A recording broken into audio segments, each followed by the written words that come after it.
We are obsessed with fires. We love the dramatic ending, the smoke, the collapse, the sudden roar of an empire turning to ash. It makes the tragedy neat. It gives it a shape. But history doesn't die in a blaze of glory. It dies in the silence of neglected shelves. It dies when the ink fades, when the papyrus turns to dust from damp, and when the people who knew the answers simply stop showing up. The greatest tragedy in human history wasn't a catastrophe, it was an abandonment. And tonight, we aren't here to watch it burn. We are here to listen to what happened in the long, slow quiet that followed. Welcome back. We are going into Alexandria now. The air here, salt, papyrus, something older that I cannot name and have stopped trying to. A wind coming off the harbor that never quite stops. The kind of wind that becomes part of the city, the way bad memories become part of people. Low and constant, moving through streets built on a thin strip of land caught between the sea and a lake, carrying fish smell and cedar smell. And underneath those, something that has been there longer than the city has. The year doesn't matter. What matters is the light. That particular darkness just before dawn, that is not quite blue and not quite black. The hour when the city is still asleep, but the fires in the harbor have been burning all night, and their reflections tremble on the water below the great lighthouse, the Pharos. It stands. You can see it. The fire at its apex, burning so furiously, so tall, that sailors 50 miles out to sea could find their position by it, could steer toward Alexandria, the way lost things steer toward anything enormous and lit. That lighthouse was the tallest structure the human world had ever made, and in its shadow there was a building, not the tallest, not beautiful the way temples are beautiful, something else, something that had no proper equivalent anywhere. Here is what most people carry in their heads when Alexandria comes up. Fire. One night, or one terrible season, the flames arrived and consumed everything. Every scroll, every catalogue, every marginal note in ink that had survived centuries. And in a single catastrophe, the ancient world's accumulated knowledge was erased. People picture a fire the size of a city, smoke rising visible from 100 miles, scholars screaming, papyrus blackening and curling, the irreversible silence that followed. They carry this image of the library as a wound, as the single worst loss in human intellectual history. The moment when the world fell backward into a darkness it took more than 1,000 years to begin climbing out of. They are wrong. The library burned. There were fires. There was loss. I'm not going to tell you otherwise.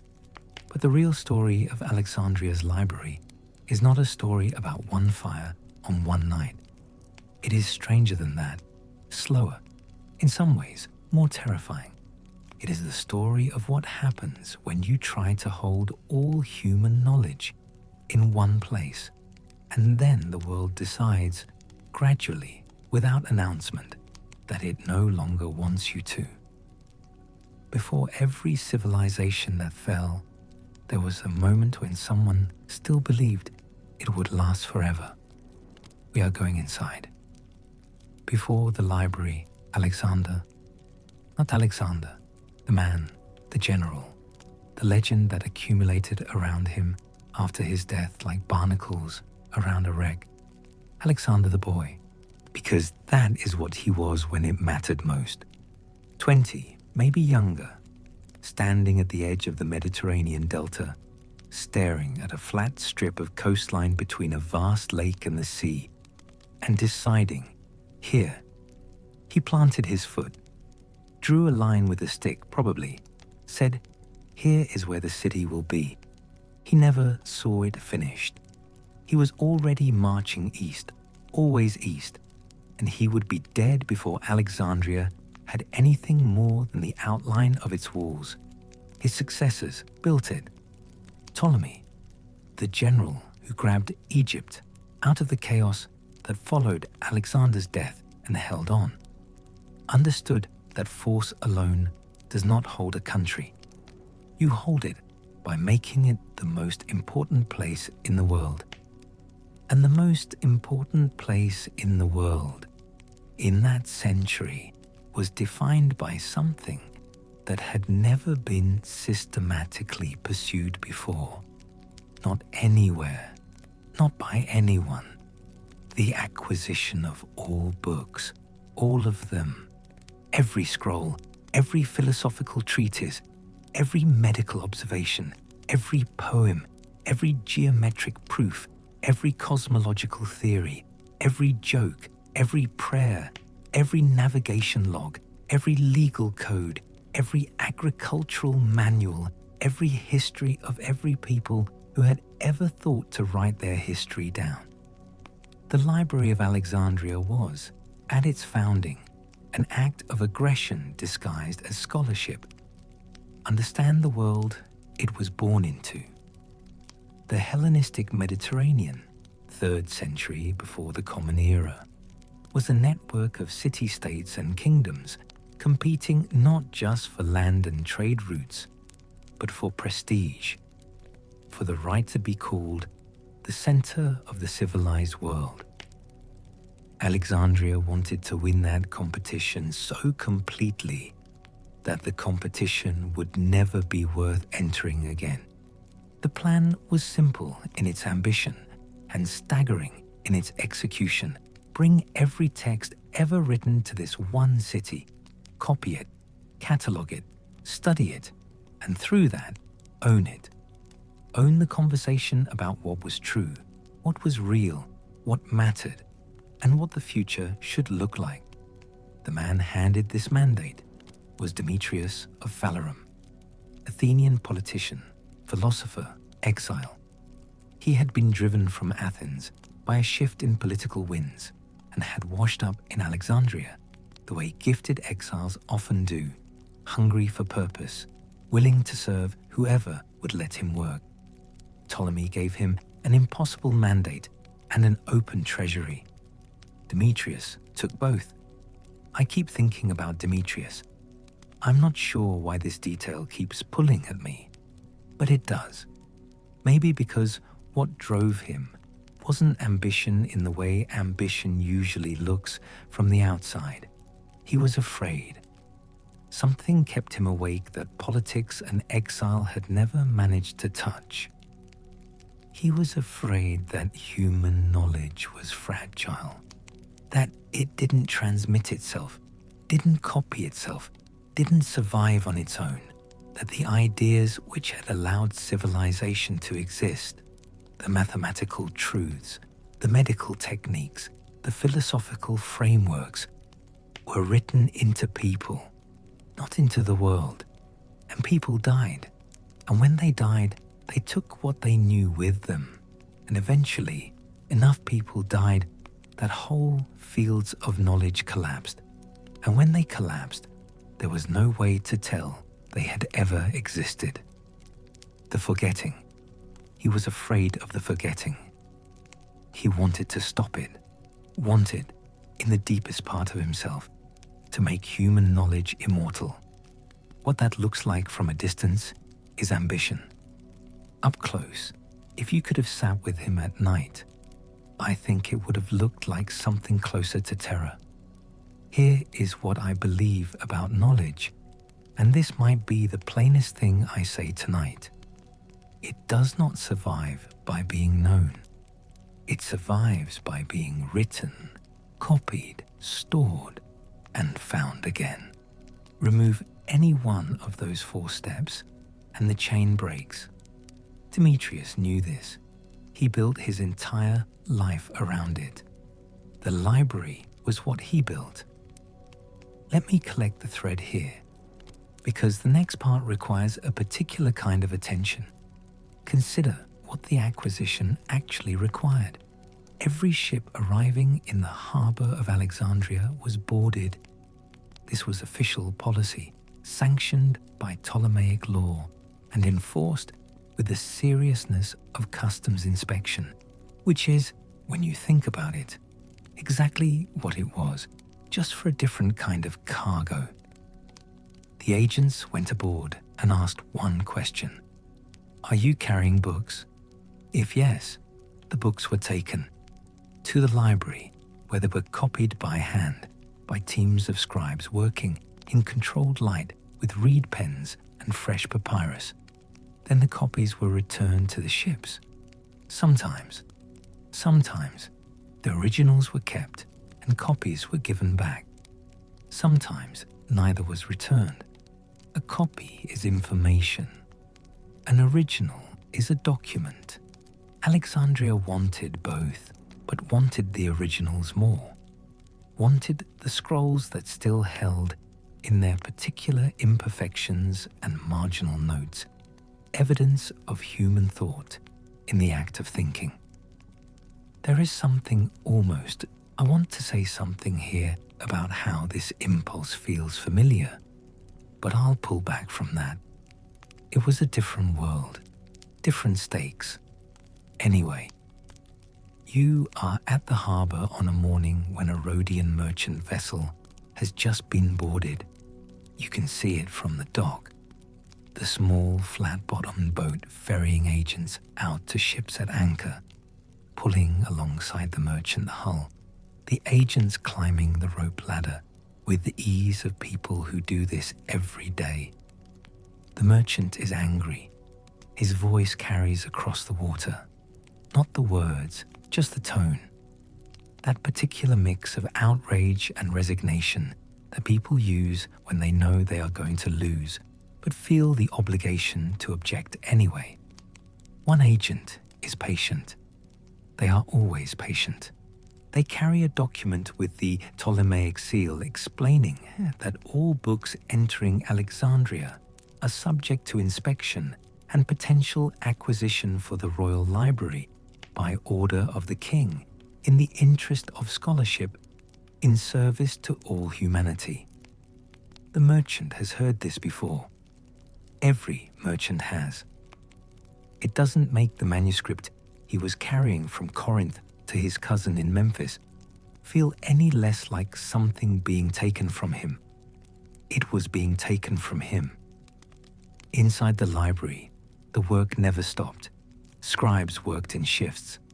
The papyrus came in rolls from the Nile delta marshes, prepared and cut and polished and stored in vast quantities because the library consumed it the way a city consumes water. The scribes sat at low slanted desks, legs folded beneath them, reed pens moving in careful even strokes. They had been trained since childhood to write quickly, accurately, for hours without rest. They were. Some of them were not scholars. Some were craftsmen, the ancient equivalent of printers, reproducing texts they may or may not have read, may or may not have understood, in service of an institution whose full scope no individual mind could comprehend. Links in a chain. They could not see the beginning. They could not see the end. The chain held. For a long time, the chain held, like a rope that looks fine from across the room and is fraying in the middle when no one is looking, where the weight of everything it carries is actually felt. So there, the physical reality of the library, and this is something the Fire and Ashes version keeps erasing, was a complex, a precinct, multiple buildings.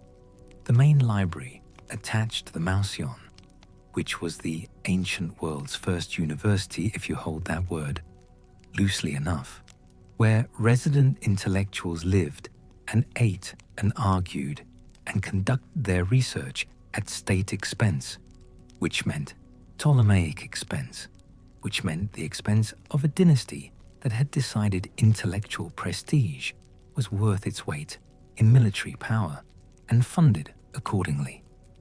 Adjacent to the Mouseion, lecture halls covered walkways where philosophers walked as they talked, because some ideas need the body moving to articulate themselves.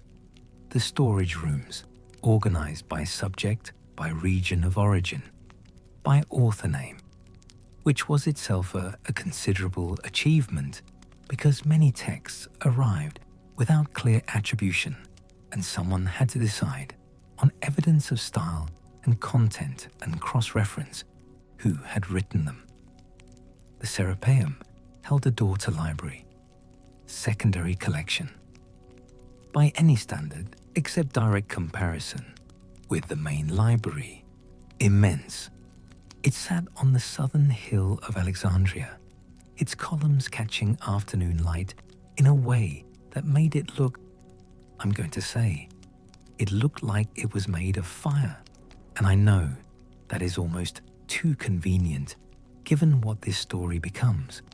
But I kept it because it is what the light actually did to white marble columns at that angle in that city. And some coincidences are just coincidences. Hundreds of thousands of scrolls in the Serapeum alone, catalogue rooms, reading spaces, storage vaults, the intellectual center of a city that was already the intellectual center of the world. And it was the second library. The main collection made it look like a neighborhood reading room. Numbers, ancient numbers, are always uncertain, transmitted through the distorting lens of time and scribal error and the tendency of ancient writers to round up when they want to impress. So take these as approximate. At its peak, the library held somewhere between 400,000 and 700,000 scrolls. A scroll is not a modern book. A scroll might hold what we would call a single chapter, a short treatise, one act of a play. So the volume of text resists direct translation. But set the exact number aside. Hold the fact instead.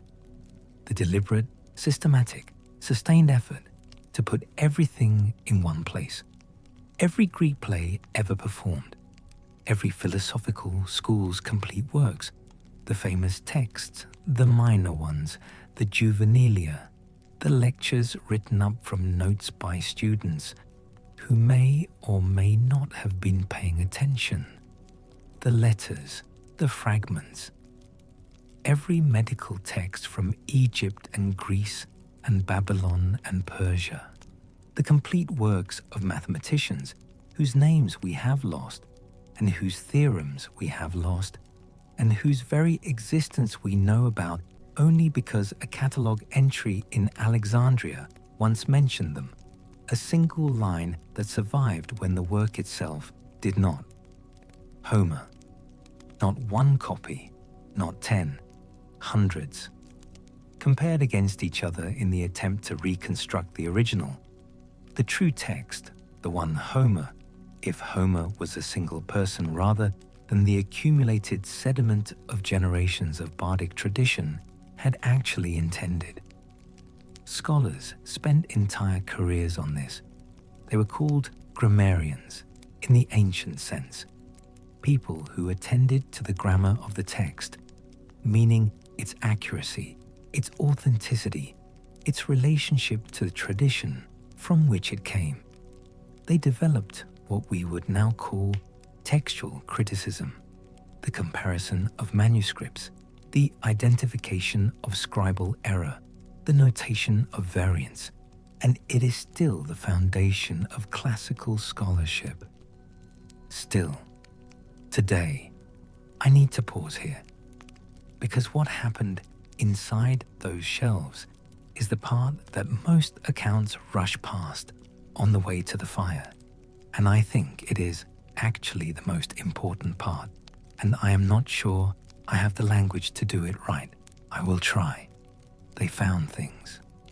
Inside those hundreds of thousands of scrolls, Inside the enormous dark of the library's shelves, they found things that no one had thought to look for because no one had known to ask. Connections between texts written centuries apart by people who had never met, whose ideas had arrived at similar conclusions by completely different routes. Errors in texts that had been considered authoritative. Famous works attributed to famous authors that had been written by other people entirely. Mathematical proofs that extended and corrected earlier proofs. Medical observations that contradicted received wisdom and turned out, on investigation, to be correct. The act of assembling all human knowledge in one place created new knowledge, generated it out of proximity alone. Individual observations scattered across the world and across centuries cannot reveal their own patterns. The patterns become visible only when everything is in the same room at the same time. The library did not just store human thought, it transformed it, the way a prism transforms light, showing you the spectrum that was always inside the white but invisible until conditions were right. That simile is almost right. It is close. I reach for it, and it gives me about 80% of what I want, and then stops cooperating. What the conditions required was proximity, comparison, the radical possibility that truth might live in the spaces between traditions, in the conversation that only becomes possible when everything is present at once. The library was a conversation. Someone eventually decided to end it. The plan executed for roughly 2 centuries, early 3rd century to the end of the 2nd century before the Common Era. The Ptolemies funded it, scholars staffed it, agents enforced it, scribes reproduced it. It ran with the momentum of an institution that has money and will behind it and has had both long enough that it no longer needs to justify itself. Then the Ptolemaic dynasty began to collapse, slowly, then all at once, in a process that takes generations and is only visible in retrospect when you can line up the rulers in order and see the trajectory that was invisible to the people living inside it. The first Ptolemy had been a general who survived Alexander's campaigns and outlived all rivals through intelligence and patience and a willingness to do whatever was necessary. His successors were children of privilege and palace intrigue, increasingly inbred, increasingly dependent on Rome. Rome, the rising power to the west, absorbing the Mediterranean world. One treaty and one military humiliation at a time. By the time of Cleopatra VII, last of the Ptolemies, the famous one, the one whose name everyone carries, the dynasty was a client state of Rome in everything but name. Cleopatra's survival depended on her personal relationships with the most powerful men in the Roman world, which is a sentence that has been used to diminish her for 2,000 years and is, in fact, a description of extraordinary political skill exercised inside an impossible situation with very few remaining options. She was genuinely extraordinary. I linger here because the historical record lingers here, because she is one of those figures who keeps refusing to flatten. She spoke 9 languages. She was the first Ptolemy in 3 centuries to learn Egyptian, the language of the people she nominally ruled. She was a mathematician, a pharmacologist, a political strategist of the first rank. The romantic mythology around her has always been easier to transmit than the intellectual reality, and something about that bothers me in a way I recognize is probably not useful to the narrative, but I am keeping it. She could not save it. The library was already in decline before Rome arrived, had been in decline for a century. Decline doesn't send a letter. Anyway, here is where the conventional account breaks down. Julius Caesar, 48 BCE, war against Pompey, entanglement with Cleopatra. He set fire to ships in Alexandria's harbour. Some ancient sources, not the most reliable ones, and the ancient writers most eager to assign blame, are generally the least interested in accuracy. Say fire spread from the ships to buildings near the harbour, and that scrolls stored in a warehouse near the docks, or possibly in an annex, were destroyed. This is probably true in some form. Some version of this probably happened. The main library was not on the harbour. The Mouseion collection, the core of the institution, sat elsewhere in the city. And even if scrolls burned in 48 BCE, and some did, probably, the library continued. Scholars worked there. The Serapeum was intact. The institution persisted. Your stomach drops when you understand what is coming. The Roman emperors who inherited Egypt were not enemies of the library. Augustus, first emperor, the man who defeated Cleopatra and Antony and annexed Egypt as his personal estate, visited the Mouseion. He allegedly broke off a piece of Cleopatra's mummified nose by accident while inspecting her tomb, which tells you something about his character, though I am not sure what exactly. He had scholars in his court. He funded projects in Alexandria. He was interested in the way powerful men are sometimes interested in the things they have conquered, which is a feeling that almost has a modern name, but I will leave it there. The library continued. What happened to the Library of Alexandria was abandonment. Slow, undramatic, irreversible.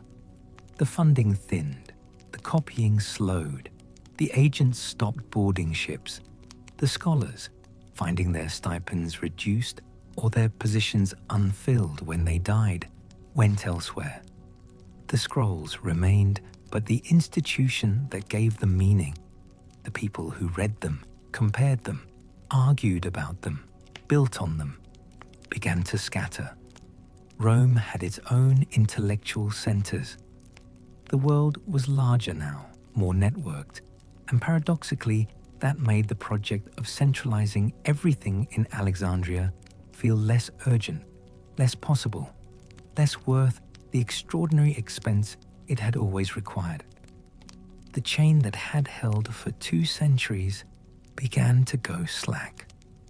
In the middle, where the weight was, where no one was looking, the funding changed, the commitment changed. The sense that the library was the center of everything had depended on the Ptolemies' particular obsession, their particular willingness to spend state resources on collecting and cataloging and copying, their agents on the ships and their open treasury, and their conviction that this, specifically this, was what mattered most. The Romans had a different sense of what mattered. Rome was an administrative empire. It ran on law and logistics. The Roman emperors who funded the library funded it the way a wealthy patron funds a museum, generously enough to keep the lights on, not generously enough to sustain the original mission at its original scale.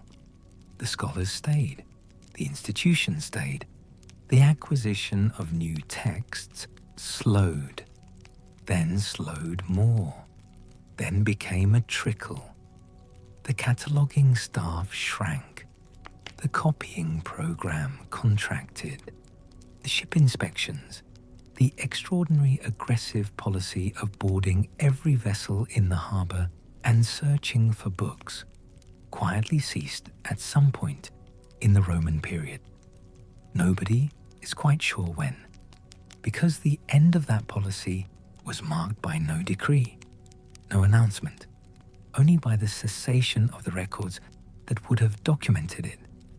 Things end that way sometimes. The last entry in a ledger, after which the pages are blank. Papyrus is not permanent. This is important, and I want to dwell on it for a moment, even though the narrative wants to move faster. In Alexandria's damp Mediterranean climate, papyrus was particularly vulnerable. Moisture, insects, the acids in the harbor air, scrolls that were not regularly recopied deteriorated, became illegible, became fragments, became dust. The copying program had always been the mechanism by which the library fought entropy, fought the simple material fact that the medium it depended on was in constant slow decay. When the copying program contracted, the entropy won. There is nothing dramatic to say about that. It just won. And then the theological earthquakes. 3rd and 4th centuries of the Common Era. Christianity rising through the Roman Empire. The conflict between the old religious order and the new, and the violence that attended that conflict everywhere, but perhaps especially in Alexandria, which had always been volatile, cosmopolitan, multilingual, a port city with Greek, Jewish, Egyptian, and now substantial Christian populations, each internally divided, each with its own relationship to the political and intellectual institutions of the city. The tension between the Mouseion's Hellenistic philosophical inheritance and the emerging Christian intellectual culture was real. And I want to resist the version of this story that is simply about zealots destroying knowledge, because that version is too clean and too comfortable. There were Christian scholars who engaged seriously with the philosophical tradition the library had built. There were pagan scholars who were contemptuous of Christianity and made enemies accordingly. The violence that came was religious, and it was also political, and it was also opportunistic. And the three things are almost impossible to pry apart after the fact, which is, I find this genuinely difficult to describe accurately, without either excusing the destruction or flattening it into a morality play. I have been sitting with that difficulty, and I had not resolved it. I'm telling you anyway. 391 CE. The emperor, Theodosius, orders the closure of pagan temples throughout the empire. In Alexandria, the bishop Theophilus leads a Christian crowd to the Serapeum, the great temple on the hill, the one with the daughter library, the one with the columns that caught afternoon light and held it. And they tear it down. The physical structure, dismantled, its stones taken for other building projects, the cult statue destroyed, the precincts desecrated, the daughter library, if it still held significant collections at that point, and there is reason to believe the collection had already been substantially depleted.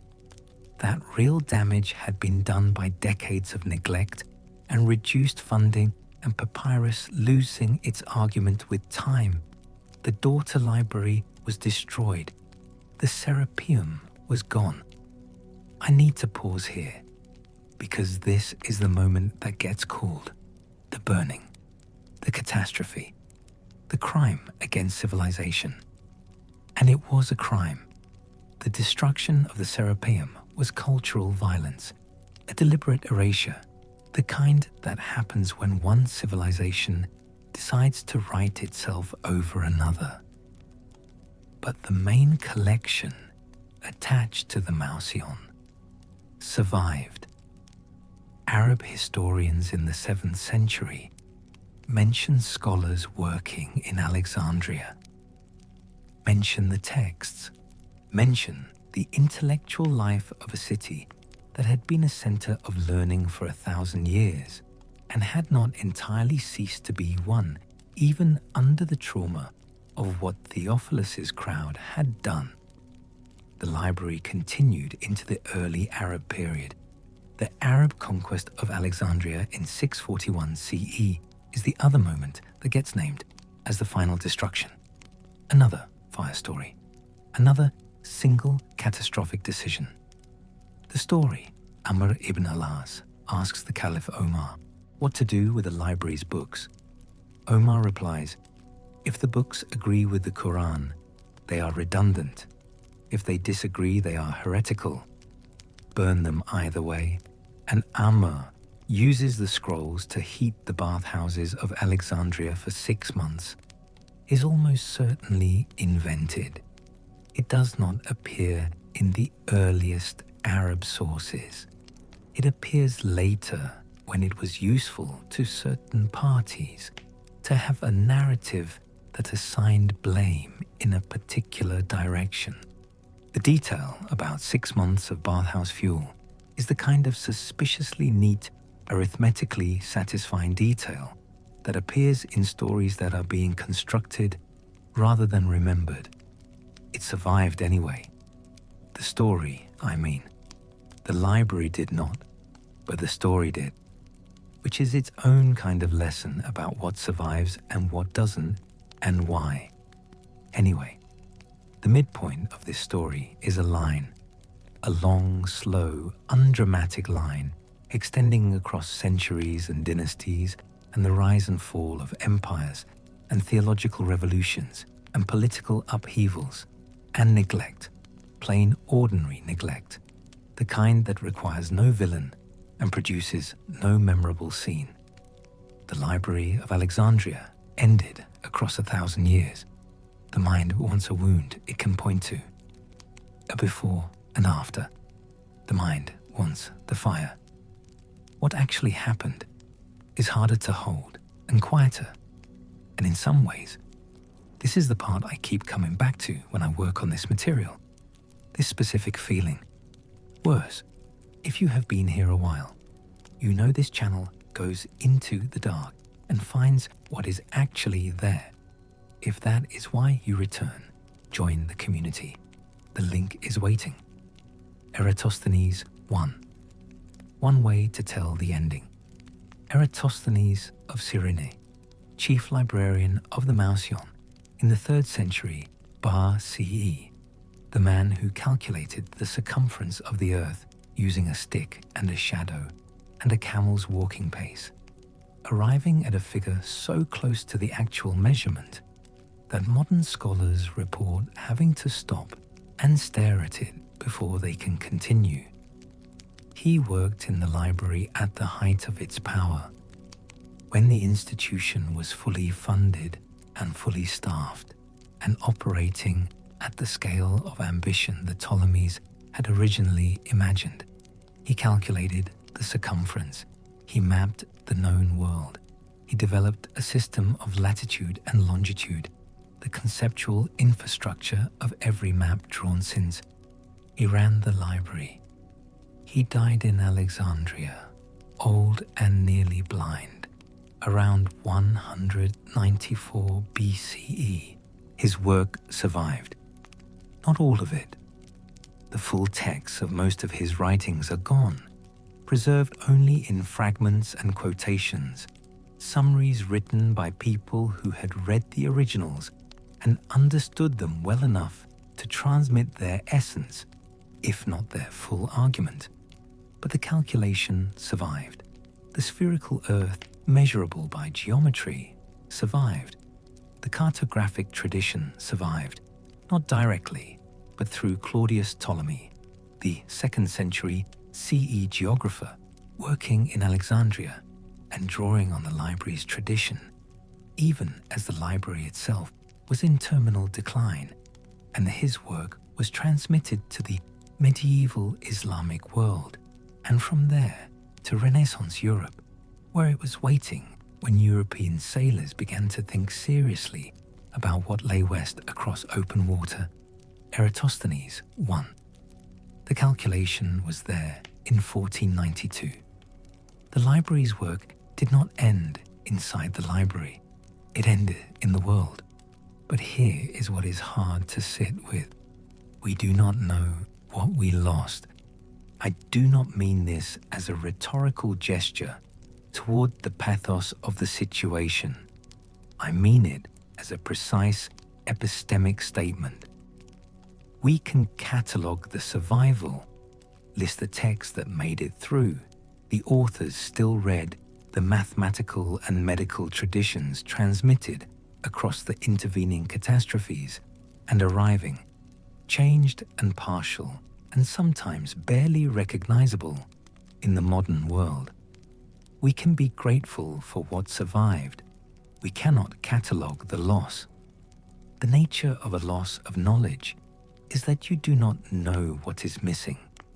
You know the gaps by their edges, the way you know the shape of something by the space around it, which is a comparison that almost works and then sits there slightly wrong, like a translation. You know the plays of Sophocles mentioned in the catalogue and absent from every surviving manuscript. The philosophical schools referenced by name, whose actual arguments exist only in hostile summaries written by their opponents. The mathematical texts later mathematicians describe as foundational to their own work, but that cannot be read because they are gone. We know the outlines of the wholes. We do not know what was in them, cannot know if among those hundreds of thousands of scrolls lost to entropy and fire and neglect and religious violence and simple institutional failure, there was a medical text arriving at something like germ theory, 15 centuries before Pasteur. Cannot know if some philosophical tradition had worked through the problem of consciousness in a way that would have made the last 500 years of Western philosophy look different. Cannot know if there was a proof that would have changed where the Renaissance happened. Cannot know. The chain broke. In the middle, where the weight was, where nobody was looking. What was on the other side of the break, we are not able to say. We are standing on this side of it. We have always been standing on this side of it. We inherited a world shaped by what did not survive, and we have no way to feel the shape of that, no instrument calibrated for that particular absence. We carry on. The pages after the last entry stay blank. The library won in the sense that some of what it contained survived. The library lost in the sense that we cannot know what was in the part that did not. Both things are true simultaneously. They sit inside each other, and I am going to try to describe this, and I am not sure I can. The way an echo sits inside the silence after a sound, present and low and impossible to fully hear. The scholars working in the library in its late period, 2nd and 3rd centuries of the Common Era, when the institution was declining but the tradition had not entirely collapsed. Those scholars could see it happening. The deteriorating scrolls, the gaps in the catalogue where texts had been and were no longer, the reduced staff, the copying programs slowing, the narrowing of the institution's ambitions from the universal toward the particular, as though it were drawing in, getting smaller, preparing for something no one was saying aloud. Some of them felt the weight of this, presumably. I find I cannot write about them without the word presumably, and that word is doing a lot of work tonight. There is a grief that has no name.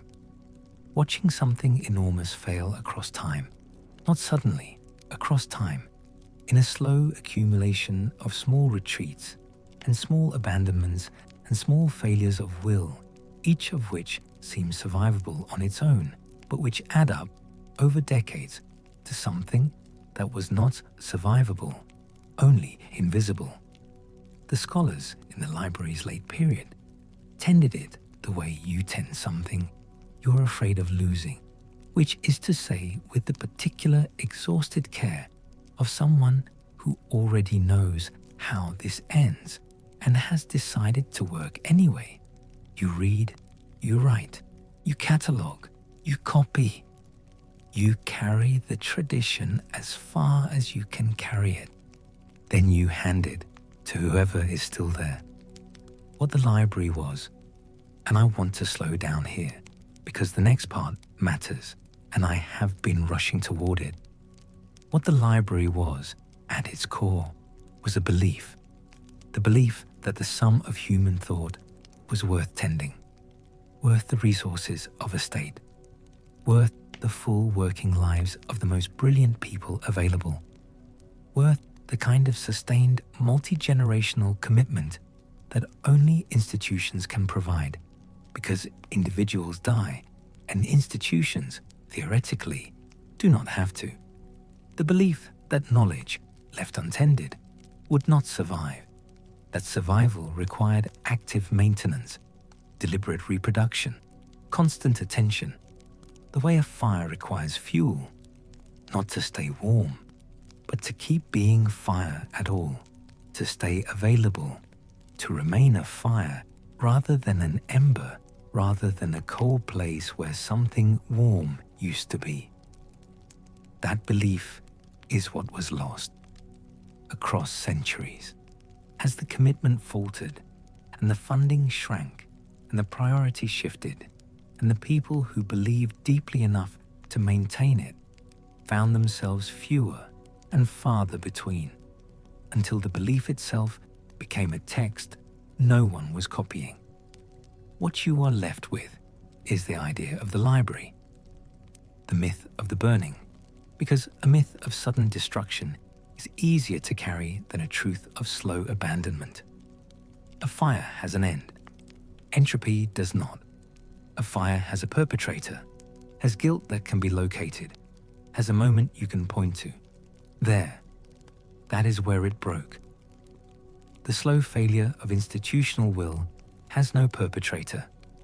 It has only participants. The long, unheroic record of people choosing other things, one small choice at a time, until what they were not choosing had nothing left. Right? I need to pause here, because the next section is the one I find hardest to write. I do not entirely know why, and I have been avoiding it for 2 drafts now, and here we are. What would the world look like if the library had survived fully? In the sense the Ptolemies intended, the institution continuing at its original scale and ambition across the catastrophes of the intervening centuries, the wars and empires and theological revolutions into the present. If somewhere in the trajectory of events, a different decision had been made at a critical moment, a Roman emperor who funded it properly, a bishop who protected the Serapeum, some other branch in the path, what would we know now that we do not? What would we have had access to for the last 1500 years that we instead built around in the dark? The plague of Justinian killed somewhere between 25 and 50 million people. 6th century CCE bubonic, almost certainly. Modern historians working backward from Byzantine symptom descriptions arrive at Yersinia pestis, the same bacterium responsible for the Black Death 8 centuries later. What if there had been, somewhere in the library's medical collection, a text that had observed the relationship between rats and disease, between certain fevers and certain environmental conditions, between the spread of illness and the movements of specific insects. The ancient Mediterranean world was observant, a careful empiricists when they chose to be. Is it possible someone had written down an observation that constituted the beginning, the very beginning, the first edge of germ theory? Is it possible that observation was in the library and is no longer? We do not know. We cannot. That is the weight of the question. I keep returning to it, and it keeps declining to get smaller. The mathematics. Archimedes, working in Syracuse, but in close intellectual contact with Alexandria, corresponding with the librarians, sending his work to be catalogued and preserved, had developed in the 3rd century BCE a method for calculating areas bounded by curves that is, in retrospect, functionally equivalent to the foundation of integral calculus. The specific text containing this work, the method of mechanical theorems, was lost for over 1,000 years, rediscovered in 1906 on a palimpsest, a parchment scraped and reused in the 13th century for a Christian prayer book. Archimedes' original text still faintly present beneath the prayers, visible only with the right equipment in the right light, like a ghost that didn't know it should have left. If that text had been properly preserved, if the library had copied it, and the copies had survived, would calculus have been developed 18 centuries earlier? Would the Renaissance have been a Greek phenomenon? Would the Industrial Revolution have happened in Alexandria? Anyway, we do not know. And here is the question that sits more personally than any of these, that I keep finding myself returning to at the end of the material, and I am not sure it belongs in this, but I am keeping it. It is the question about what happens inside a mind when it encounters an idea that changes it. The kind of idea that rearranges the furniture of consciousness, that makes it genuinely impossible to see the world in the same configuration as before. The library held ideas of that kind, philosophical frameworks, cosmological theories, ways of thinking about the relationship between the self and the world, developed in the ancient world and then lost. The frameworks that people in the library's declining period were searching for, maybe, the way people in declining periods always search for frameworks, for answers to the questions that the era is generating faster than anyone can address them. And some of those people, the ones doing the searching, were working in the same building where the answers might have been, passing them in corridors, unable to reach them because the scroll was deteriorating, because it had already become dust, because the copying program had contracted and no one had gotten to that one.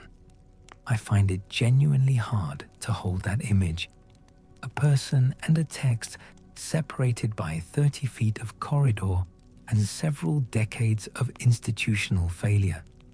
What does it cost to be close to something and unable to reach it? What does it cost across a lifetime? The tending, the working in its shadow, watching it diminish, being unable to stop it. The scholars held it by working, by copying, by doing the next thing and then the next thing, and not looking directly at the scale of the loss, focusing on the scroll in front of them, the words still legible, the small act of transmission still within their power. You pick up the pen that is available to you. You do not put it down. This is perhaps, and I want to be careful here because I feel something almost contemporary trying to surface in this observation, and I will step back from the edge of it. This is what the record shows. People worked until they stopped. Is it enough? The question will not close. It sits there and opens and sits there. It does not resolve because it is not asking about Alexandria. It is asking about everything you have ever known to be fragile, everything you have ever loved that resisted being made permanent, everything you have tended and watched diminish, or feared might diminish, or woken in the dark certain, was already diminishing somewhere you couldn't see. How do you hold the knowledge of impermanence inside a life that requires the belief in continuity? The scholars held it by working, the scroll in front of them, the words still there. You believed, before this began, that the Library of Alexandria burned. One fire, one night, one catastrophe, one perpetrator, one clean finite ending after which the ancient world was over and the Dark Ages began. You believed this because it is the story you were given, and it is a story that serves its purpose, compact, dramatic, easy to carry, and containing within it a moral about the fragility of civilization that is true even when the story itself is not. The true story is this: the library was built on a belief so ambitious it bordered on arrogance, the belief that all of human knowledge could be gathered in one place, tended by human hands, made available to any mind capable of engaging with it, and in that availability made somehow safe from the forces that had always made knowledge scarce. The Ptolemies believed this. Demetrius believed this. Eratosthenes believed this. The scribes who copied scrolls for hours in controlled light. The agents who boarded ships in the harbor. The scholars who spent careers on a single text. The catalogers who gave their working lives to organizing what other people had written. All of them believed this, or acted as if they did, which amounts to the same thing. They were not entirely wrong. Some of it survived. The belief itself survived, in a form. The idea that knowledge is worth preserving, worth the enormous institutional effort, worth the social and political and economic commitment required to maintain an institution across generations. That idea did not die.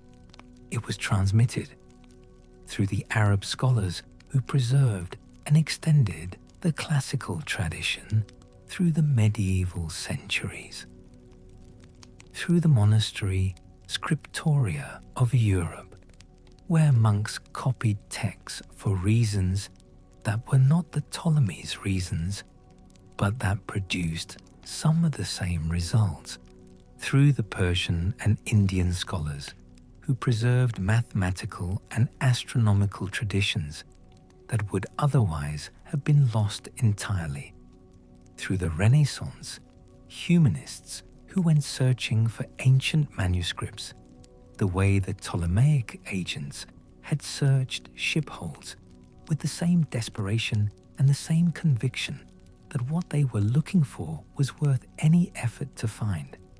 The library's belief traveled, changed shape, found new institutions, new agents, new forms.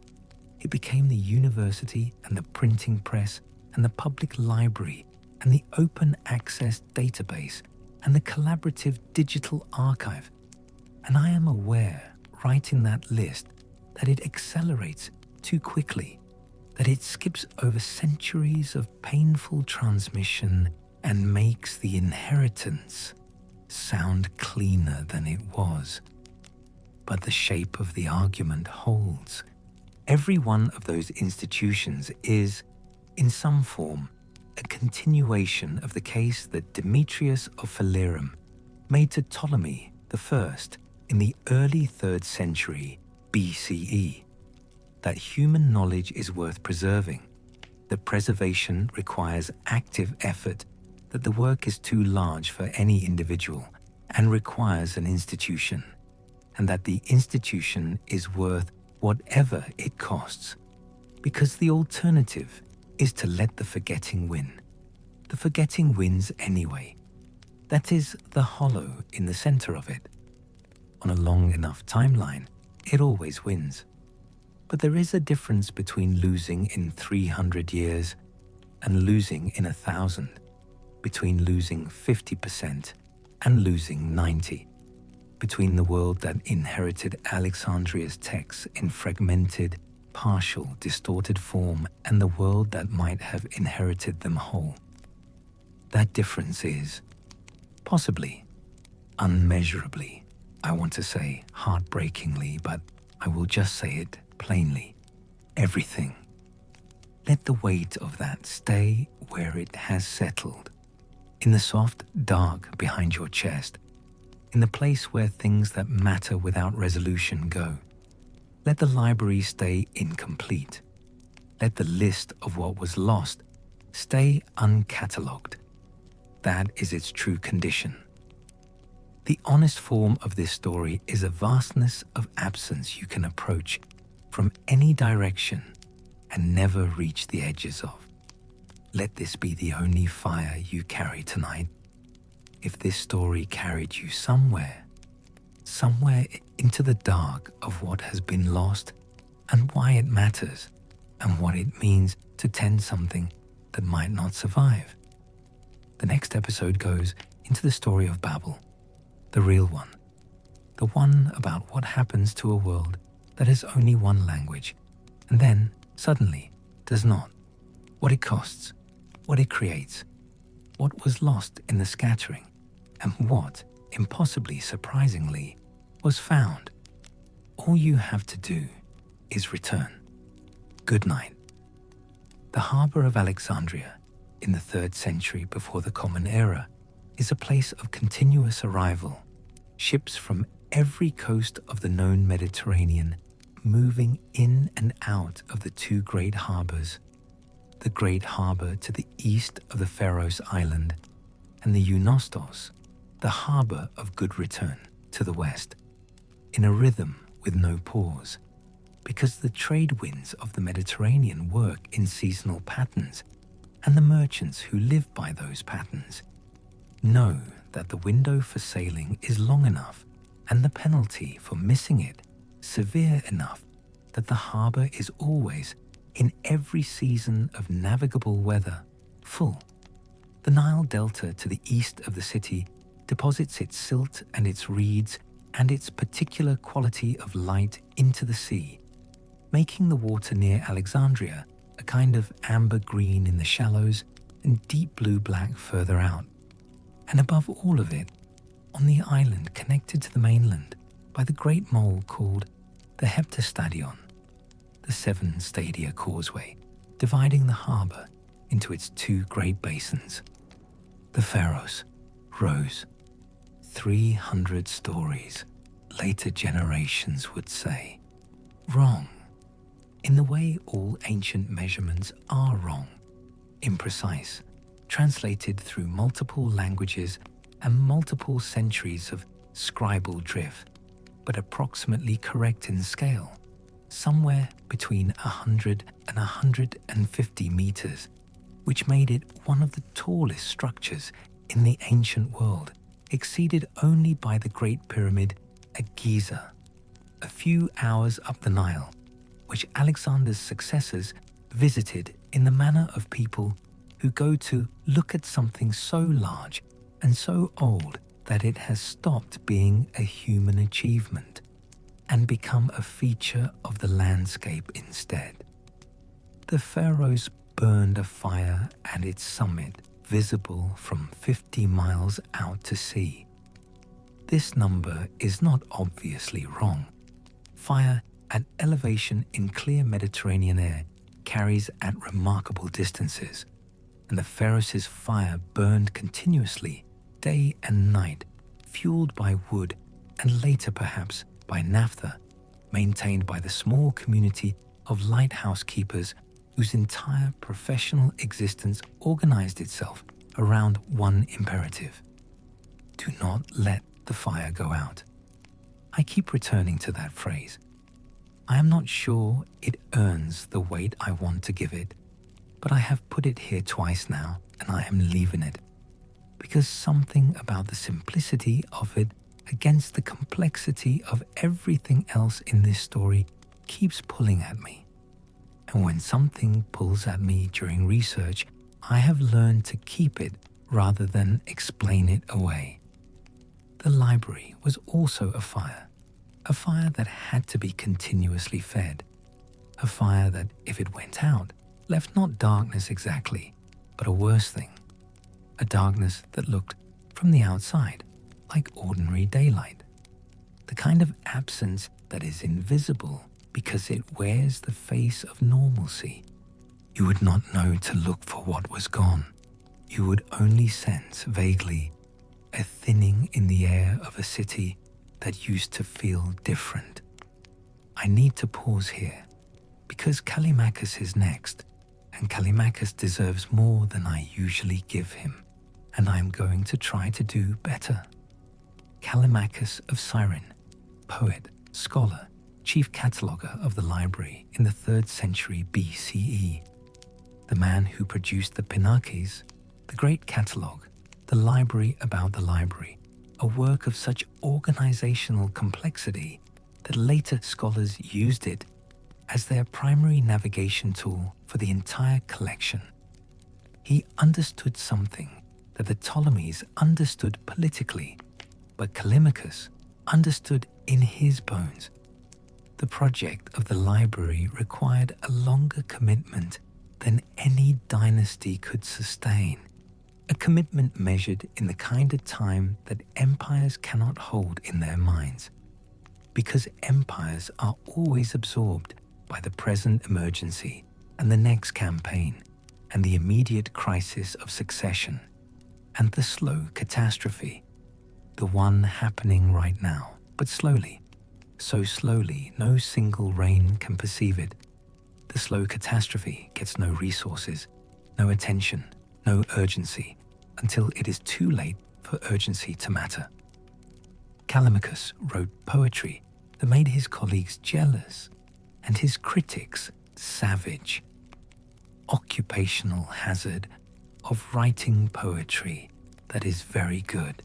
Anyway, he wrote elegies, hymns, iambics, epigrams, and he wrote the Pinakes, the tables, 120 books, not scrolls, books in the sense of organized collections of information, each devoted to a category of writing: poetry, prose, legislation, philosophy, medicine, history, rhetoric, music, and then further subdivisions within each category, and further subdivisions within those. The categories revealing their own internal complexity, the way a map reveals terrain that looked flat until you walked it. The Pinakes listed every author, every title, every text held in the library's collection, with notes on authenticity, because authentication was already a problem by then. The library's aggressive acquisition policy had attracted forgers, people who wrote texts in the name of famous philosophers, and sold them to the library's agents, who could not always distinguish the genuine from the imitation without the kind of close scholarly examination that the Pinakes was partly designed to support, a tool for catching the fakes, for holding the tradition to its own standard, for saying, this is what we actually have, and this is what we can verify, and this is where the record is uncertain, and honesty about the uncertainty is part of the work. This is the part I find, I want to say moving, but that word has been used so many times it has gone smooth, has lost its grip. What I mean is that the Pinakes was an act of institutional humility inside an institution defined by ambition, and those two things in combination are rarer than either one alone, and when I encounter them together in the historical record, I slow down, and I stay there longer than the narrative pace probably wants me to. 120 books for a collection of up to 700,000 scrolls. Think about what that organizational act required. The reading, the comparing, the arguing about attribution, the slow accumulation of scholarly consensus about which texts were real and which were clever fakes and which were something in between, genuine texts that had been altered by scribal error or editorial interference until they were neither the original nor entirely something else. And someone had to decide what to call those, had to find language for the state of being partly original and partly transmission. Had to. And this is where I feel something almost contemporary trying to surface in the way I think about this work, and I will step back from it. Different problem, different stakes, same human instinct toward order in the face of abundance. The Pinnaces did not survive. We know it existed because later writers described it, quoted it, used it to navigate the collection. We know its structure because those descriptions are detailed enough to reconstruct the outline. We know it listed 120 books worth of titles and authors and authenticity notes, and probably far more than that, detail upon detail, the accumulated scholarly judgment of a working life. We know all of this about the Pinnaces. We do not have the Pinnaces. The catalogue of the library is gone. The index of what was lost is itself among the things that were lost. There is something in that which resists being said elegantly, so I will just say it plainly and let it sit. We lost the record of the loss. We cannot look up what is missing. We cannot know what the shelves contained. The map burned with the library, or frayed with it, or was simply never copied often enough to survive the entropy that claims everything that is not actively defended against it. The fire at the top of the Pharos. Someone kept it burning for centuries. Small community of keepers. Their names are gone. Their work is gone, in the sense that the lighthouse is gone, that the fire is gone, that the harbor they guided ships through has silted up and shifted, and the Alexandria they served is buried under the Alexandria that came after it, and the Alexandria that came after that. What remains is the light, not the light itself. The light is gone, obviously, centuries gone. What remains is the record that the light existed, that it burned, that sailors 50 miles out could find their position by it, that it was tended, that it did not, for a very long time, go out, the record that the tending happened. That is what survives. Think about what that means. Really try. A market for forged texts, actual merchants sitting somewhere in the ancient Mediterranean with fake Aristotle on offer, because the library would pay, because the library had made old words worth money, the way grain is worth money, the way iron is worth money. No, that's not quite right. Not like iron. Iron has weight. You can't fake its heaviness. But words you can fake, that's the whole problem. That's what Callimachus was up against. Knowledge having monetary value is not natural.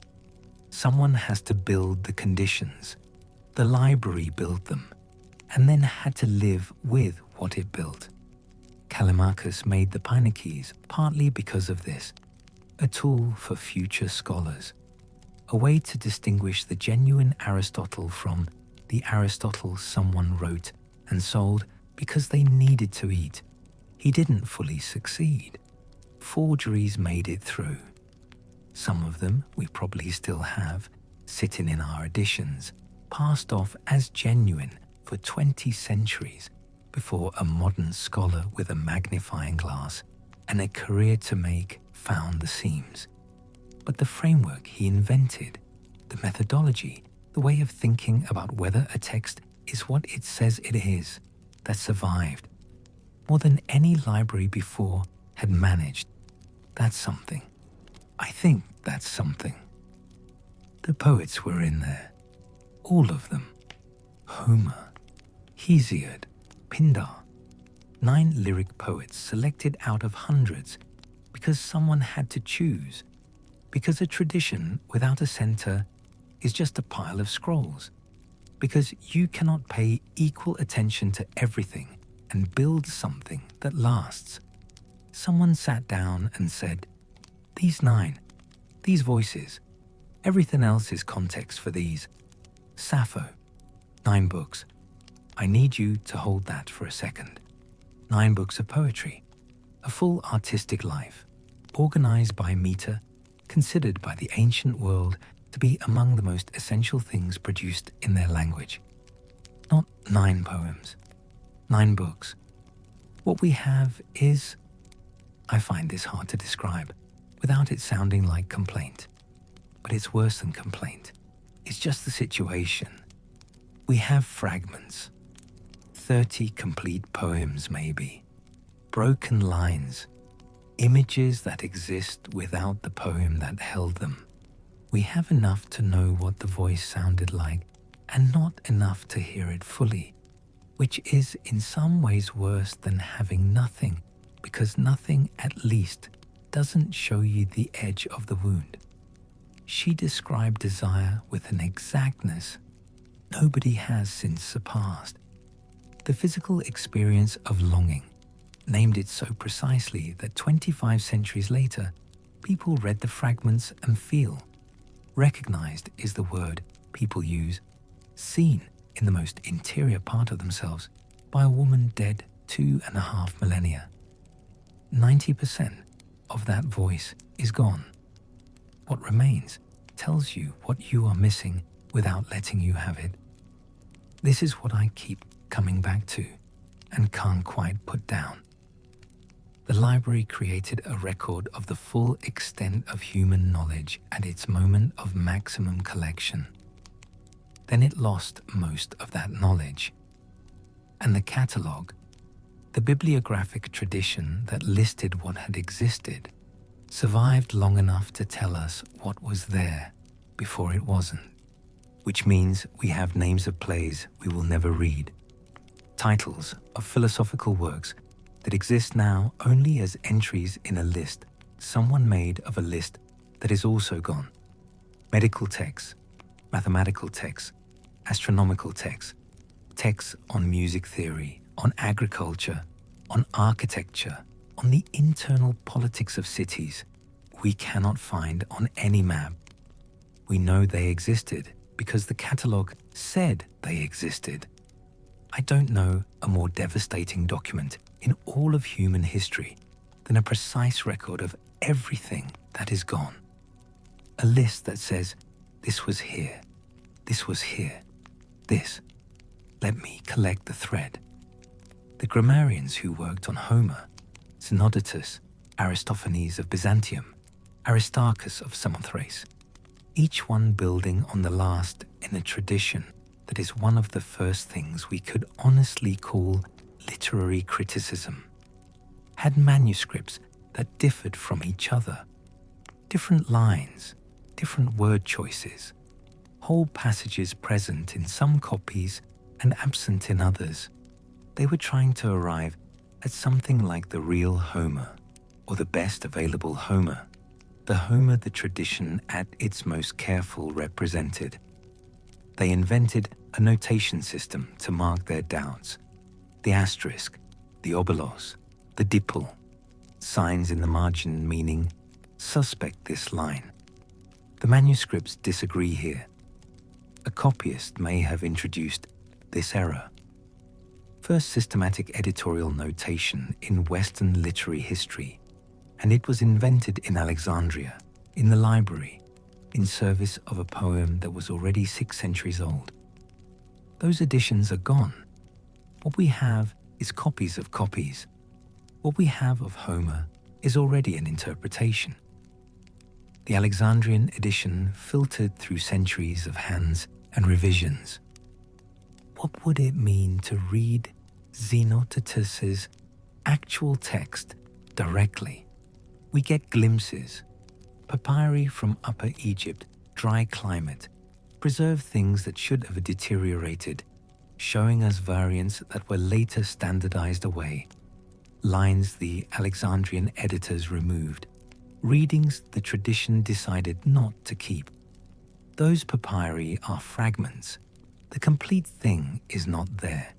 Anyway, Oxyrhynchus, British archaeologists at the end of the 19th century, beginning of the 20th, digging through the rubbish heaps of an ancient Egyptian city, finding enormous quantities of papyrus, hundreds of thousands of fragments, not the library's collection. Oxyrhynchus wasn't Alexandria, but the broader culture of literacy the library had helped build and sustain. That culture left traces. Private letters, tax records, legal documents, and among all of it, literary texts, plays thought entirely lost, philosophical fragments, poems, new Sappho found in ancient garbage, legible after 2,000 years in dry air. There is something almost, I want to call it, comic. The greatest literary collection in human history, carefully maintained, lost, and meanwhile, in a rubbish heap, Sappho waits. Each fragment from those heaps is a message from the library's world.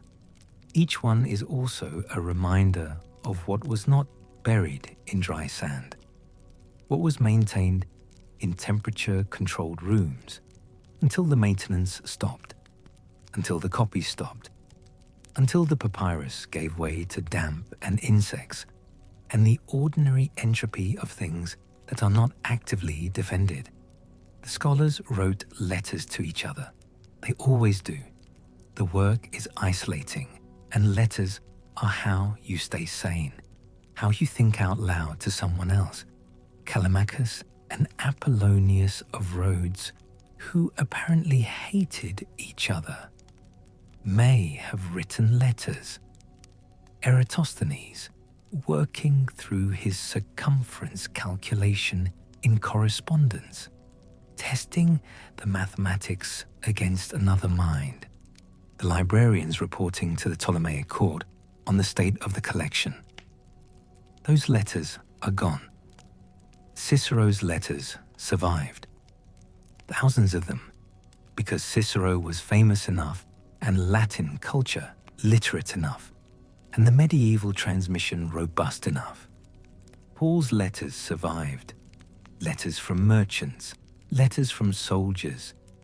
But the Alexandrian scholars, the letters where the actual work happened, where the thinking was tested, where someone said, "I'm not sure about this line in Homer," and someone else replied, "Those are in the darkness." Those are part of what the library lost when it lost itself. Apollonius of Rhodes, librarian and poet, he wrote the Argonautica, the Jason epic, the one Hellenistic epic that made it through, the poem about the voyage of the Argo and the Golden Fleece. And if you haven't read it, I want to tell you it is stranger and more interior than you'd expect from that summary. More interested in what it feels like to be a person doing the thing than in the thing itself. Jason is not a hero the way Achilles is a hero. Jason is a man who keeps finding himself in heroic situations and handling them with a kind of competent unease, aware the whole time that competence and unease are what he has, aware this is not what the form usually looks like, that psychological texture. I find it hard to describe precisely why it matters as much as it does. But it does. I kept it. Is something the Argonautica does that Homer does only glancingly, if at all. It survived because enough people kept copying it. That's the whole story of survival. The chain held. Apollonius hated Callimachus, or Callimachus hated Apollonius. The sources aren't quite clear on who started it, and I'm not sure it matters. What they were fighting about was poetry itself, whether the long epic was still a form that meant anything, whether Homer could be continued, or whether the tradition had moved past the place where continuation was honest work. Callimachus said, small, perfect, precise. Apollonius said, the long voyage. Both of them worked in the library. Both of them argued, probably in the covered walkways of the Mouseion, in the shadow of the very texts the argument was about. Imagine that, working every day in the same building as Homer. Homer had been dead 5 or 6 centuries when they were arguing. But the texts were there, hundreds of copies. The manuscripts arriving from ship holds, Homer in the editions being corrected by the grammarians, Homer as the organizing pressure in the atmosphere of the whole place, Homer as the reason a library was worth building. Because if you had Homer, you had the beginning. And if you had the beginning, you could have everything else. So what came before Homer? The Iliad and the Odyssey are the oldest texts that survived the ancient period in complete form. That made them, for most ancient scholars, the oldest texts that existed. But they are the oldest texts that survived, which is a different thing, and the scholars at the Mouseion knew the difference. There were other traditions, oral traditions, written traditions that fed into the Homeric poems, or ran alongside them, or preceded them. The library tried to find these. The scholars worked on the fragments and the hints and the allusions that suggested pre-Homeric poetry, traditions that had existed before the literate period and had been transmitted through centuries of oral performance by professional singers who traveled from court to court carrying in their memory a tradition they had inherited and would pass to students. The library could not hold oral tradition. This is not a failure. It is a definition. An oral tradition lives in the performance, in the specific moment. Singer, audience, this evening, these people. Write it down and you have something different, fixed, unable to adapt, unable to expand toward this audience or contract away from what doesn't matter here. The library was built on writing, the vast oral culture outside it, the songs, the stories, the practical wisdom of farmers and fishermen, the religious calls and responses, the family narratives, outside its reach, outside the reach of survival, eventually, because oral traditions without institutional support do not make it through the catastrophes of history. They leave traces, place names, folk tales carrying the memory of something much older. Whole, they do not survive. I need to pause here because I've been building towards something and I want to make sure I don't rush past it. The library could not save the oral world. It could only save what was written. And even most of what was written, it could not save. That limit is important. It is easy to treat the library as a container of everything and then mourn what spilled. The container was always partial. The world was always larger than what fit. Anyway, Hypatia of Alexandria, late 4th century, early 5th, mathematician, philosopher, daughter of Theon, who was himself a mathematician. Theon edited Euclid's Elements, the foundational text of Greek geometry, the book that organized deductive proof into the structure that every subsequent mathematical education in the Western tradition built on, and Theon's edition was the one the medieval Islamic world received, and the one retranslated into Latin, and the one that was, for over 1,000 years, the only Euclid anyone had, his edition. That edition, Hypatia worked on it with him, extended the mathematical tradition in her own right, taught it. She also led a school. The library as an institution had substantially declined by her time. This is the honest accounting of it, the budget sheet version. But the intellectual culture the library had created still existed in Alexandria, still had weight, and she taught inside that inheritance. Neoplatonism, the late ancient tradition that extended Plato towards something that looked from certain angles like, I'm going to stop that sentence. It looked like what it was, a philosophical life practiced as seriously as a spiritual one, oriented toward what the tradition called the One, approached through mathematics and contemplation. Her students came from across the Eastern Mediterranean. They wrote to her after they left. They called her their teacher in terms that make clear she had changed not what they knew, but how they were configured inside. In 415 CE, she was pulled from her carriage by a mob in the streets of Alexandria, taken to the Serapeum, killed. The sources disagree on method. The most vivid account says sharpened pottery shells, that her flesh was torn, that what remained was burned. She was between 45 and 60 years old.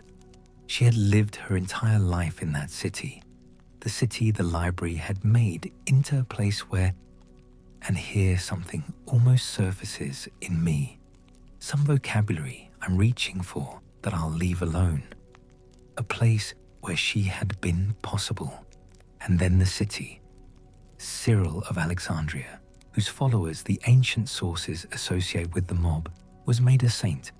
Hypatia has statues now, a film, novels, the particular immortality of having become a symbol, which is the library's own kind of immortality. The name where the substance was, the outline where the full thing stood. Her mathematical works are gone. Mostly, there are scholars who think some of what the manuscript tradition attributes to Theon was actually hers, that her work was absorbed into his name the way it happened, the way it kept happening, work disappearing into a name that wasn't the right one. If they're right, she survives unnamed, her mind still in the text, unrecognized, present and uncredited, which is a loss that doesn't announce itself as loss. It presents as presence. It looks like the record is intact. The record is not intact. That is the kind of absence that is hardest, the gap you can't see because something is standing in it. She may be there, unnamed, still teaching, in a sense, through a door marked with her father's name. We don't know. That's where it ends. That's where it always ends. The Arab scholars who came to Alexandria after the conquest of 641 CE were not indifferent to what they had inherited. The story of Omar's decree, burn it or don't burn it, the library is either redundant to the Quran or contradicts it. Either way, burn it. That story is almost certainly a later invention, a legend that said more about the people who told it than about what actually happened in 641. What actually happened is harder to dramatize. What actually happened is that the intellectual tradition of Alexandria had already been declining for 2 centuries, and the Arab scholars who arrived found what remained of it and recognized it and picked it up. The Abbasid translation movement, Baghdad, 8th and 9th centuries. The project by which the Greek philosophical and scientific tradition was systematically pulled into Arabic and thereby carried forward into the medieval world. This drew on what remained of the Alexandrian inheritance, on manuscripts from Alexandria, on the broader tradition of Greek learning that had survived in Syria and Persia, in Christian communities where Greek philosophical texts had been living in Syriac translation for centuries already. The translation movement was the library's second life. Same conviction, different city, different language, different religious frame. The knowledge was worth preserving, worth translating, worth making available to scholars regardless of origin. Al-Kindi said it plainly. 9th century, working in the Aristotelian tradition within Islamic culture, and he said, truth, wherever it comes from, is worthy of pursuit. The seeker of truth does not disdain the tradition that produced it, regardless of whether that tradition is Greek or Babylonian or Persian or Arab or Indian. Philosophy is the common project of human reason. The scholar's obligation is to that project and not to the accident of the tradition they were born into. This is the library's argument, stated in Arabic. 12 centuries after the library's founding, by a man reading Aristotle in translation, working from fragments and summaries and commentaries rather than the full corpus. The argument survived the institution. That is what traveled more than the texts themselves. The conviction that the effort was worth making. Euclid traveled. Ptolemy's Almagest traveled. The great synthesis of ancient astronomical knowledge, the text that organized the geocentric model into mathematics precise enough to predict planetary positions. And I want to say something about how extraordinary that is, that a wrong model was mathematically precise enough to be useful for over 1,000 years. But I'll stay on the thread. Galen traveled. Archimedes, in part. The mathematical and astronomical and medical traditions crossed into Arabic and were extended there, and in some cases corrected and eventually retranslated into Latin and became the foundation on which European science built. The literary tradition did not travel, or traveled in pieces, in fragments, damaged. The plays are gone, the poems, the philosophical works of the Stoics and Epicureans and skeptics and cynics. We know their arguments primarily from hostile summaries, from critics who quoted them in order to dismantle them, from second-hand accounts of positions that no longer exist in their original form.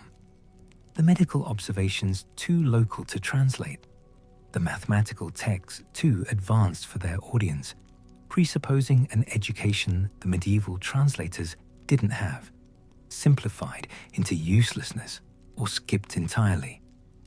And the history. I find this one. I'm not sure I can rank losses. It's a strange exercise. But the historical literature sits differently for me. History is how a people understands itself. The ancient world produced an enormous historical literature, and most of it is gone. Manetho's account of Egyptian history in 30 books, organized by dynasty. the account that gave the modern world its framework for 3,000 years of Egyptian civilization. Local chronicles, regional accounts, the internal politics of cities that no longer exist, and the biographies of people whose names meant nothing to a medieval copyist, and so the copyist moved on. When you lose the history, you lose the self-understanding. The story a civilization told itself about itself, what it believed had happened and why, what it believed mattered. I need to pause here, because I've been listing losses for a while, and lists eventually become numb. The mind stops feeling the individual items and starts feeling the list as a unit, as a general category of sad things, and I don't want that. Each one of these is specific. Each one is its own shape of darkness. Democritus of Abdera, 5th century BCE. He proposed, with his teacher Leucippus, that the physical world is composed of indivisible particles moving through empty space, combining and separating according to comprehensible principles. In broad outline, this is correct. A 21st century physicist would recognize the framework. He arrived at it through philosophical reasoning alone, through logical analysis of what the world must be at its fundamental level if division has a limit. He was more than 2,000 years ahead of experimental confirmation. 50 works in the ancient catalogue, almost entirely gone. We have fragments, we have his critics. We do not have his full system, his detailed atomic theory, whatever mathematical framework he may have built to support it. What would Democritus's complete works have meant to a scientist in the Renaissance or the 17th century? We cannot know. We arrived anyway. Gassendi, Boyle, Dalton, Thomson, Rutherford, Bohr, Heisenberg, arrived by other routes, through other methods, with immense effort across centuries.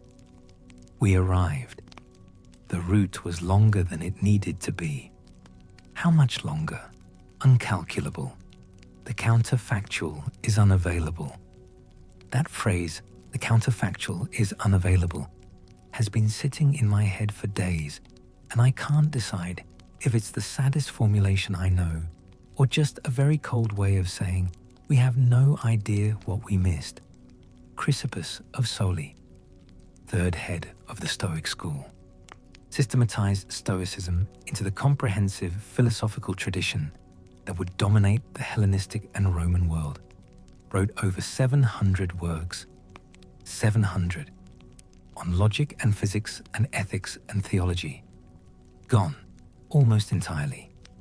We have Epictetus, Marcus Aurelius, Seneca, later Stoics, who drew on Chrysippus's system but who are not Chrysippus, who are applications and interpretations of a system whose full theoretical foundations we cannot access directly.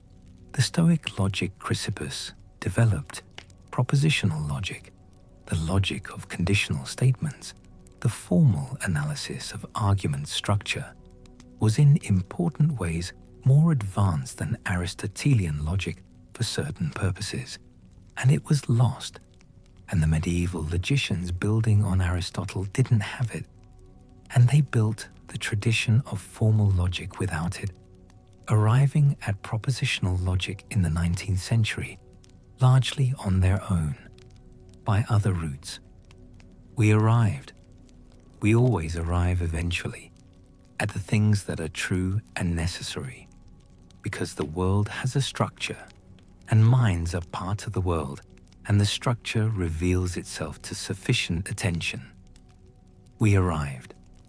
But we arrived having spent much of the intervening time working around absences we could not see, reinventing what had been built and lost, finding doors that had been opened before and then sealed without anyone leaving a note, anyway.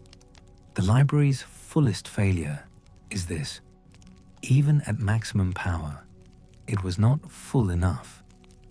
The Indian mathematical tradition, algebra, the decimal system, zero, the contributions that Arab scholars of the 8th and 9th centuries would carry into world mathematics, underrepresented. The Chinese astronomical tradition, more advanced in certain respects than the Hellenistic, entirely absent. The oral traditions of sub-Saharan Africa and the Americas and the Pacific Islands were outside the library's horizon. And I want to be careful here about how I say this, because it would be, there's a version of this observation that becomes its own kind of erasure. So I'll say it simply. They were outside the library's horizon by geography and by the limits of what the ancient Mediterranean knew about the world. The library was comprehensive within its frame. The frame was too small. It was the biggest frame ever built. It was the first systematic attempt to build a frame at all, and it was too small. This is not a criticism of the Ptolemies or Demetrius or Callimachus. It is what human institutions are, always smaller than the thing they are trying to hold, always partial, always leaving out what will turn out to matter. The answer is to build them anyway, understanding the limits. Build them with humility. Tend also the things they cannot hold, the oral traditions and local knowledge and practical wisdom that resist the written form. The library did not tend those things. It was built for something else. It held the written tradition of the Hellenistic world imperfectly and for insufficient time, and then most of it was lost. The gaps are everywhere once you learn to see them. You have been working around them your whole intellectual life without knowing, because gaps in knowledge are invisible from inside the knowledge you have. You can only see what is there. The absence of a text leaves no trace in the text that survived, except the occasional ghostly citation, a reference to a work that is not available, a summary of an argument whose original is gone, an allusion you can identify, but not explain because the thing being alluded to is in the darkness. What remains of the library is paper, literally. The papyri in the Bodleian at Oxford in cases under controlled light, behind glass. Fragments of texts copied in Alexandria in the Ptolemaic period and found in Egyptian sand 2,000 years later. That is the library's surviving substance. Paper, fragments, the edges of a territory once mapped and now mostly dark. The paper is enough to know what was there. It is not enough to have it. The library's true condition is this: it was a project too large for any institution and too important not to attempt. It failed, partially over time, in ways invisible as they were happening and irreversible once they became visible. The dramatic ending, the fire, the catastrophe, the satisfying conclusion. That is a story we tell because we need the ending to have a shape.